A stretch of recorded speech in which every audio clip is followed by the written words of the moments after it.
Establish کرنے کی کوشش کر رہے ہیں کہ اس وقت سپریم جوڈیشل کونسل میں جو جسٹس مظہر علی اکبر نقوی صاحب کے خلاف کارروائی چل رہی ہے وہ ایک بائسڈ ایکٹیویٹی ہے، اور سپریم جوڈیشل کونسل کی اب تک ہونے والی 2 کارروائیوں میں جناب اعجاز الاحسن صاحب نے جو ہے جسٹس مظہر علی اکبر نقوی صاحب کو سپورٹ کیا ہے اور ان کو کسی طرح کا شو کاز نوٹس جاری کرنے کے فیصلے سے اختلاف کیا ہے۔ اب اس کا مطلب یہ ہے کہ یہ جو گیم اب آگے بڑھ رہی ہے جسٹس مظہر علی اکبر نقوی صاحب کے خلاف، لہٰذا ان کے حمایتی جناب اعجاز الاحسن صاحب کی طرف سے متحرک ہونا اور اچانک یہ جو ہے ججز کمیٹی کے اجلاس کے اوپر تحفظات کا اظہار کرتے ہوئے معزز چیف جسٹس جناب جسٹس قاضی فائز عیسیٰ صاحب پر بینچ فکسنگ کا پرانا الزام جو جسٹس عمرتا بندیال صاحب اور دیگر عمراندار ججوں پر لگتا تھا اس کو دہرایا تاکہ چیف جسٹس آف پاکستان کی موجودہ پوزیشن کو داغدار کیا جا سکے اور اس بات کو اسٹیبلش کیا جا سکے کہ یہ بھی ایک کمپرومائزڈ جج ہے اور یہ بھی ہم خیالی کے اثرات سے باہر نہیں نکل آئے۔ اور اس خط کا جواب جناب جسٹس قاضی فائز عیسیٰ صاحب کی طرف سے بھی دیا گیا اور ان کا یہ کہنا تھا کہ جناب اس طرح کی جو رائے ہے وہ بالکل غلط ہے، اور ساتھ انہوں نے اس بات کا بھی ذکر کیا اپنے خط کے اندر، اور جو انہوں نے جوابی خط تحریر کیا ہے جناب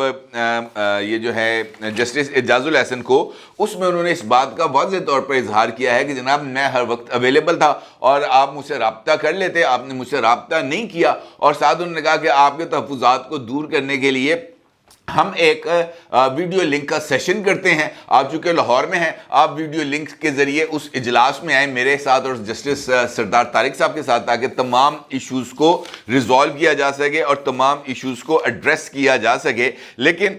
میرا نہیں خیال کہ اس کے اوپر کوئی اور کارروائی چلے گی یا اس میں کوئی نتائج نکلنے کا کوئی امکان ہے، کیونکہ ایجنڈا عدلیہ کے اندر تقسیم کو اجاگر کرنا اور چیف جسٹس آف پاکستان کو دباؤ میں لانا ہے، کیونکہ وہ عمرانداری پر آمادہ نہیں ہو رہے اور سپریم کورٹ آف پاکستان سے عمران خان صاحب کے لیے من چاہا ریلیف اس وقت اویلیبل نہیں ہے۔ لہٰذا یہ جو بوکھلاہٹ ہے اور یہ جو ہڑبڑاہٹ ہے یہ بڑے واضح انداز میں سامنے آ رہی ہے۔ اب جسٹس مظہر علی اکبر نقوی صاحب اگر اس بات کا اظہار کرتے ہیں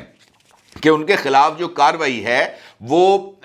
بائسڈ ہے، اور وہ اس خط کے اندر اس بات کا بھی ذکر کرتے ہیں کہ سپریم جوڈیشل کونسل میں زیر سماعت ان کے کیس کے بارے میں غلط معلومات کا حیران کن حجم ہے۔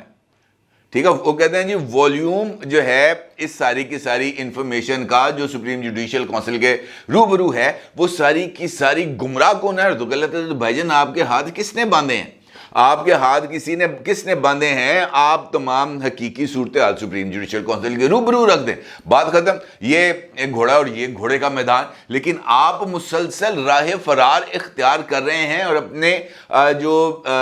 اختیارات ہیں یا اپنی جو پوزیشن ہے اس کو استعمال کرتے ہوئے سپریم کورٹ آف پاکستان میں تقسیم کی بنیاد رکھ رہے ہیں، جو بہت زیادہ غلط ہے۔ پھر وہ یہ کہتے ہیں کہ میں ان غلط معلومات کے تاثر کو زائل کرنے کے لیے خط لکھ رہا ہوں تاکہ سپریم کورٹ کے اندر انصاف کی راہ میں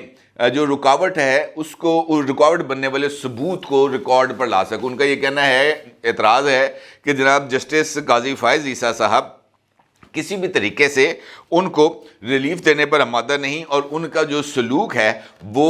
توہین امیز ہے، توہین امیز ہے، ان کا یہ کہنا ہے۔ آخر کے اندر انہوں نے یہ لکھا ہے کہ میں سیاسی اشرافیہ کے ہاتھوں کھیلنے سے انکار کے نتائج بھگت رہا ہوں۔ البتہ اس خط کا میرے نزدیک جو سب سے امپورٹنٹ نقطہ ہے وہ ہے جسٹس قاضی فائز عیسیٰ صاحب پر غیر قانونی جائیداد اور انڈکلیئرڈ ایسٹس رکھنے کا الزام، جو بلا شبہ بہت ہی زیادہ سنگین ہے، اور خاص طور پر اس موقع پر جب جو ہے ایک نئی لڑائی یا ایک نئی تقسیم کا پہلو آ رہا ہے سپریم کورٹ میں۔ اور ان کا یہ کہنا ہے کہ جناب اس سارے چکر میں ایف بی آر کو پابند کیا گیا تھا کہ انہوں نے محترمہ سرینا عیسیٰ صاحبہ کے جو ٹیکس ریٹرنز ہیں اس کا جائزہ نہیں لینا، اور چونکہ ان کو پابند کر دیا گیا تھا، ایف بی آر کے نوٹسز پر عمل درآمد نہیں ہوا تھا، لہٰذا یہ جو ساری کی ساری کارروائی ہے یہ متنازع ہے۔ اب اس چکر کے اندر ہوتا یہ ہے کہ یہ خبر سامنے آتی ہے اور ایک ٹویٹ سامنے آتا ہے جو اس وقت اپنی سکرین پر آپ دیکھ سکتے ہیں۔ اس ٹویٹ کے اندر جناب اس بات کا اظہار کیا جاتا ہے اور بڑے واضح انداز میں یہ ٹویٹ کے اندر یہ بات تحریر کی جاتی ہے کہ قاضی فائز عیسیٰ صاحب کا بقایا کچا چھٹا بھی کھلنے جا رہا ہے. ٹھیک ہے جی, جسٹس قاضی فائز عیسیٰ صاحب کا بقایا کچا چھٹا بھی کھلنے جا رہا ہے. اور یہ ٹویٹ کرتے ہیں جناب عادل راجہ صاحب, اور یہ ٹویٹ کرتے ہیں وہ 15 نومبر کو. ٹھیک ہے جی, اس کا مطلب یہ ہے کہ نومبر سے پہلے ہی یہ چیزوں کی پلاننگ شروع ہو چکی تھی کہ کس طریقے سے جسٹس قاضی فائز عیسیٰ صاحب کو ہم نے اٹیک کرنا ہے. اس کا دوسرا حصہ سامنے آتا ہے جب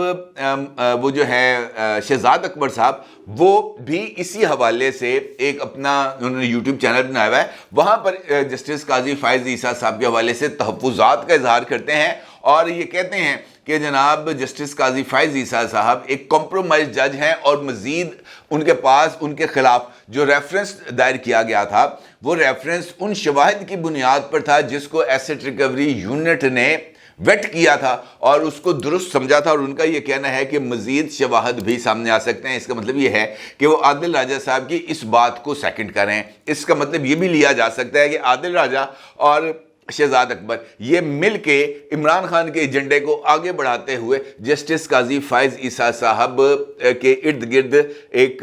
ابہام کا یا الزامات کا ایک نیا گھیرا یا ایک دلدل بنانا چاہتے ہیں, اور اس کے بعد چوسنی صحافت جو ہے وہ منظر عام پر آتی ہے اور مختلف ایسے یوٹیوبرز جو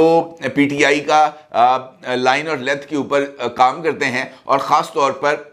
جو ایجنڈے کو آگے بڑھانے میں بہت امپورٹنٹ رول پلے کرتے ہیں, وہ سامنے جاتے ہیں. اور پھر صدیق جان صاحب کے ایک سے زائد بلکہ درجنوں, اگر آپ ان کی ٹائم لائن پہ جائیں آپ کو درجنوں اس طرح کے ٹویٹس ملیں گے جس میں وہ اس بات کا اظہار کرتے ہیں کہ آپ کو جسٹس قاضی فائز عیسیٰ صاحب سے انصاف کی توقع نہیں رکھنی چاہیے. وہ متعدد مرتبہ کھلے بندوں میں اپنے آفیشیل ٹویٹر اکاؤنٹ سے باضابطہ طور پر جسٹس قاضی فائز عیسیٰ صاحب پر مسلسل الزام تراشی کر رہے ہیں, اور اپنے وی لاگز میں بھی وہ مسلسل جسٹس قاضی فائز عیسیٰ صاحب کے اوپر بہتان لگا رہے ہیں. اس کا مطلب یہ ہے کہ ایک نئی واردات پلان کی جا رہی ہے جسٹس قاضی فائز عیسیٰ صاحب کے خلاف, اور اس واردات میں کچھ ایسی چیزوں کو لایا جائے گا یا فیبریکیٹڈ جو ہے ایویڈنس بنائے جائیں گے اور ان کو سامنے لا کر میڈیا ٹرائل کیا جائے گا, اور اس بات کا مطالبہ کیا جائے گا سپریم جوڈیشل کونسل میں ان فضول قسم کے ڈاکومنٹس کو ساتھ لگا کے کہ جناب جسٹس قاضی فائز عیسیٰ صاحب کو بھی سپریم جوڈیشل کونسل کے روبرو پیش کیا جائے, اور اس کے لیے ماحول اس طرح کا بنایا جائے گا کہ جسٹس قاضی فائز عیسیٰ اور مزار علی اکبر نقوی دونوں کو ایٹ پار لا کے کھڑا کیا جائے گا, اور کہا جائے گا کہ اگر کارروائی جسٹس مزار علی اکبر نقوی کے خلاف ہو سکتی ہے تو پھر کارروائی جسٹس قاضی فائز عیسیٰ صاحب کے خلاف بھی ہونی چاہیے. اور پھر یقینی طور پر یہ بات آئے گی, جسٹس قاضی صاحب کہیں گے اعجاز الحسن میرا مقدمہ نہیں سنیں گے, منیب اختر میرا مقدمہ نہیں سنیں گے, اور وہ کہیں گے جناب قاضی فائز عیسیٰ میرا مقدمہ نہیں سنیں گے, سردار طارق مسعود میرا مقدمہ نہیں سنیں گے, اطہر من اللہ میرا مقدمہ نہیں سنیں گے, جناب منصور علی شاہ میرا مقدمہ نہیں سنیں گے, جمال خان مندوخیل میرا مقدمہ نہیں سنیں گے. بھائی پھر کس نے سننا ہے؟ اس کا مطلب یہ ہے کہ پھر ایک من پسندی کا ایک کھیل ہے جو شروع کیا جائے گا. اور یہ میں آپ کو بتا دوں کہ یہ جو خط و خطابت اب شروع ہوئی ہے جسٹس اعجاز الحسن صاحب کی, جسٹس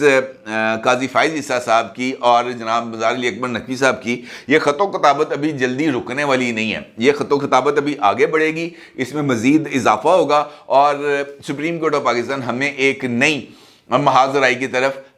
جاتا ہوا نظر آ رہا ہے. اور اس میں اس مرتبہ مختلف جج صاحبان کی کریکٹر اسیسینیشن ہوگی یا ایک باضابطہ طور پر کیمپین چلے گی. عمران دار اور آئینداروں کے درمیان اب کھلی جنگ ہونے جا رہی ہے, اور اس کو